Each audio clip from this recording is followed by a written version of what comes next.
नमस्कार साथियों।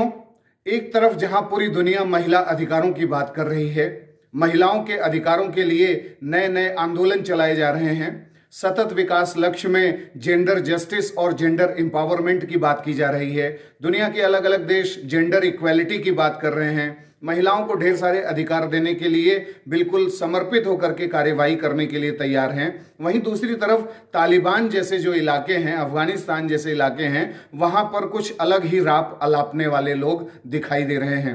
दरअसल तालिबान का जो सुप्रीमो है मुल्ला हिब्तुल्ला अखुंजादा, उसने सरकारी टेलीविजन को दिए एक साक्षात्कार में बोला है कि अगर वहां अफगानिस्तान में महिलाएं व्यभिचार के दोष में दोषी करार दी जाती हैं तो उन्हें पत्थर मारते मारते उनकी हत्या कर दी जाएगी, उन्हें कोड़े मार करके इतनी निर्मम हत्या उनकी की जाएगी कि लोगों की रूह कांप जाएगी। इस तरीके की जो दंड प्रणाली है, क्या ये महिलाओं के लिए ही बना है? क्या जो पुरुष व्यभिचारी हैं, जो पुरुष ऐसे अपराध करने वाले हैं, उनके लिए तो तालिबान कुछ नहीं कहता। महिलाओं के लिए ही उसकी सारी मर्दानगी, सारी उसकी जो पितृसत्तात्मक क्षमता है, सब महिलाओं के ऊपर ही चलता है। तो इसलिए ये एक जेंडर जस्टिस का जो माहौल पूरी दुनिया में बनाने की कोशिश जो होती है, उसके अगेंस्ट में तालिबान काम कर रहा है। साथियों, इसके साथ ही तालिबान ने यह भी कह दिया है कि वो पश्चिम को, यानी जो वेस्टर्न डेमोक्रेसीज हैं, उसको वो टारगेट करेगा। और उसने ये कहा है कि अमेरिका जैसे देश इस गफलत में न रहें कि वो अपनी सेनाएं निकाल करके चले गए हैं तो तालिबान हाथ पर हाथ धर करके बैठेगा, चाय पिएगा बैठ करके। ऐसी बात नहीं है। अगर उसे प्रतिकार करना होगा अमेरिका का या किसी भी ऐसे देश का जो अफगानिस्तान में हस्तक्षेप करने की मंशा रखते हैं, या अफगानिस्तान में जो रेडिकल इस्लामिक एजेंडा है, यानी जो शरिया वहाँ पर लागू करने का प्रयास है, वहाँ महिलाओं का या पुरुषों का जिस तरीके से जीवन को रेगुलेट करने के लिए कार्यवाही तालिबान करना चाहता है, अगर इन सब मामलों में कोई हस्तक्षेप किया जाएगा तो वो बिल्कुल बर्दाश्त नहीं किया जाएगा।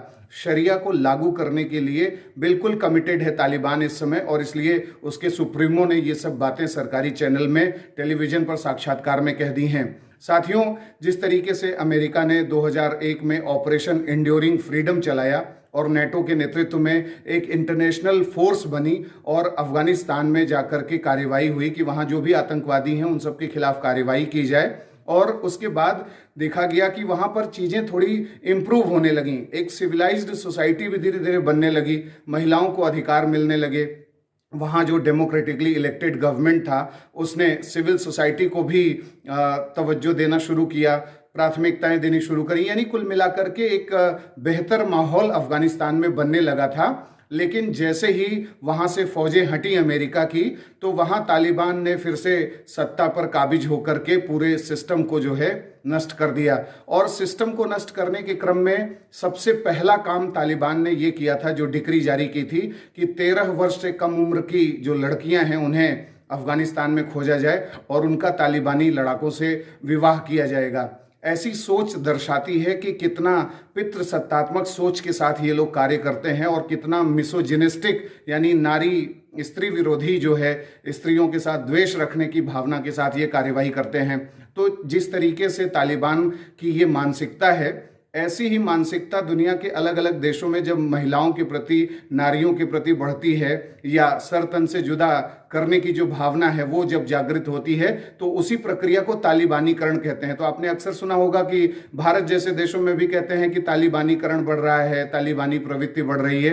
तो इसे इसी कॉन्टेक्स्ट में देखा जाता है। साथियों, एक सिविलाइज्ड सोसाइटी होना बहुत आवश्यक है। एक सिविल सोसाइटी का स्पेस और स्कोप बना रहे सिस्टम में, वो भी जरूरी है। महिलाओं के लिए न्यायकारी जो व्यवस्थाएं हैं वो भी बनी रहनी आवश्यक हैं, क्योंकि अब धीरे धीरे महिलाओं का विकास तो हो ही रहा है, महिलाएं अलग अलग क्षेत्रों में आगे बढ़ रही हैं, लेकिन अभी भी उन्हें इस तरीके के अधिकार चाहिए जिससे वो अपने कैलिबर को, अपनी कैपेसिटी को, अपनी कैपेबिलिटी को ज़्यादा से ज़्यादा एक्सप्लोर कर सकें। ऐसा फेवरेबल कंडीशंस उन्हें चाहिए। तो चाहे अफगानिस्तान हो, चाहे उत्तर कोरिया हो या पाकिस्तान हो, कोई भी ऐसा देश नहीं है जहां महिलाएं नहीं रहती हैं और सभी महिलाओं के अधिकार होते हैं। इन सारी महिलाओं के अधिकारों के लिए पूरी दुनिया को एकजुट होकर के काम करना चाहिए, क्योंकि कहीं की भी महिला जो है असुरक्षित हो सकती है। एक जगह अगर महिला असुरक्षित है तो उसका प्रभाव जो है दुनिया के अलग अलग हिस्सों में पड़ेगा। इसलिए सारे नारी समुदाय को और उसके साथ साथ पुरुष समुदाय को भी जो पॉजिटिव सोच रखते हैं व्यवस्था के प्रति और स्त्री पुरुष समानता में, उन्हें आगे आने की कोशिश करनी चाहिए। इन सब मामलों को निगेट करना चाहिए। ऐसे ही यूनाइटेड नेशन सिक्योरिटी काउंसिल ने रेजोल्यूशन नंबर 1325 पारित किया, जिसमें महिलाओं के अधिकार और महिलाओं के जो न्यायकारी व्यवस्थाएं हैं उसको मजबूत करने की बात की गई है। दुनिया भर के देशों से अपील की गई है। तो साथियों, तालिबान जो शरिया रूल इस्टेब्लिश करना चाहता है और वहाँ लड़कियों से इस समय महिलाओं से पूछ रहा है कि क्या तुम पश्चिमी जो व्यवस्था है उसके हिसाब से आज़ादी आप लोग चाह रहे हैं। यहाँ पर जिस तरीके से पश्चिम में आज़ादी मिलती है पोशाक पहनने की, या वहाँ पर नृत्य है या कोई सिंगिंग की जो सुविधाएं दी जाती हैं, अधिकार दिए जाते हैं, इस तरीके का अधिकार आपको अफगानिस्तान की धरती पर चाहिए। अगर ऐसा चाहिए तो वो बिल्कुल नहीं मिलेगा, क्योंकि ये शरिया के रूल के खिलाफ है, ये इस्लामिक जो वर्चूज हैं उसके खिलाफ है। ऐसी बात अखुनजादा ने साफ तौर पर कही। अब अखुनजादा ने कितनी पढ़ाई करी है, कितना उसे महिलाओं के अधिकारों के बारे में नॉलेज है, कितना उसे वैश्विक मूल्यों में विश्वास है, ये तो नहीं पता। लेकिन ये है कि ऐसी व्यवस्थाएं किसी भी समाज को तोड़ सकती हैं, किसी भी व्यवस्था में डिसइंटीग्रेशन ला सकती हैं। अफगानिस्तान एक बहुत अच्छा देश बन सकता है। अफगानी बहुत अच्छे और ऐसे वॉरियर जिसको कहते हैं क्लैन के लोग रहे हैं, जिन्होंने सुरक्षा के क्षेत्र में बहुत विशेष काम किए हैं, और उन्हें अपने जो पॉजिटिव साइड्स हैं उसको और मजबूत करके ग्लोबल ऑर्डर में अपना योगदान करना चाहिए। क्रिकेट में, स्पोर्ट्स में, अलग अलग क्षेत्रों में, कला में, संस्कृति में, सिनेमा में बहुत से स्कोप हैं अफगानिस्तान को आगे बढ़ने के।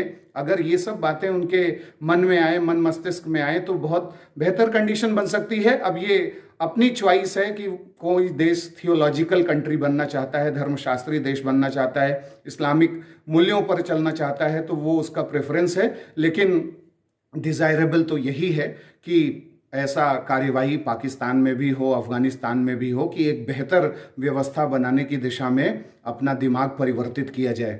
तो साथियों, आपका क्या विचार है जो व्यभिचार के मुद्दे पर जिस तरीके का दंड देने का विधान तालिबान ने किया है, ये कहाँ तक जायज है, और क्या ये अन्यायप्रिय जो है प्रणाली नहीं है? न्यायपूर्ण तो ये नहीं कही जा सकती। आपके इस पे क्या विचार हैं, आप हमें कमेंट बॉक्स में बताएं। इस चैनल को सब्सक्राइब करें और अपने साथियों को इसके बारे में बताएं कि अंतर्राष्ट्रीय विषयों पर, समसामयिक विषयों पर, पर्यावरणीय मुद्दों पर जितने महत्वपूर्ण संवैधानिक या राजनीतिक प्रसंग होंगे, उन सब के बारे में विश्लेषणात्मक बातें आपको इस चैनल पे मिलती रहेंगी, और आप इसको जो है आगे बढ़ाएं। धन्यवाद। अगले कार्यक्रम में जल्द ही मिलेंगे। नमस्कार।